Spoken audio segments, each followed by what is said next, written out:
The book of John, chapter 19. Jesus is scourged and mocked. How does that happen? Pilate has Jesus flogged, hoping to satisfy the crowd. Soldiers mock him with a crown of thorns and a purple robe. Pilate presents Jesus, saying, "Behold a man!" The crown meant to mock kingship ironically proclaims it. Jesus is shown as a true human, suffering yet obedient. Pilate unknowingly declares a theological truth. This is humanity as God intended. True kingship is revealed through suffering, not domination. Pilate tells Jesus, "Don't you know I have power to free you or crucify you?" Jesus replies, "You would have no power over me if it were not given you from above." Jesus is not intimidated. Earthly authority exists only by God's permission. Responsibility still remains for misuse of power. God remains sovereign even when injustice appears to win. The religious leaders say, "We have no king but Caesar." Why is this devastating? Israel rejects its messianic hope. Religious leaders align with political power to preserve control. Fear replaces faith. When self-preservation outweighs truth, people choose false kings. John the Apostle emphasizes the following details about the crucifixion. Jesus carries his own cross. The inscription, Jesus of Nazareth, King of the Jews, is written in 3 languages.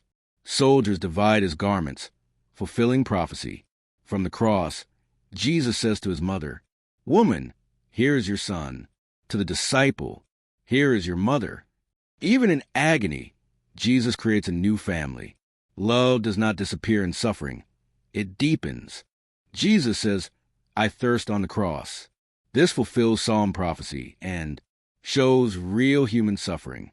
He also says it is finished. This is not defeat, but completion.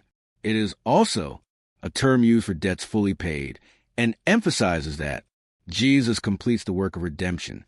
Jesus then chooses a moment of death. The cross is not failure. It is fulfillment. Jesus' side is pierced. Why does this matter? Jesus' legs are not broken, fulfilling prophecy. Blood and water flow from his side. The symbolism of the scene is life and cleansing, baptism and communion, and proof of real death. John insists this is eyewitness testimony. Faith rests on historical reality, not myth.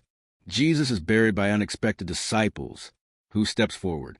1. Joseph of Arimathea, secret disciple. 2. Nicodemus, who once came by night.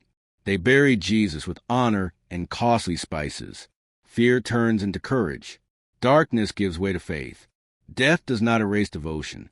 Even when hope seems lost, faith is quietly being prepared.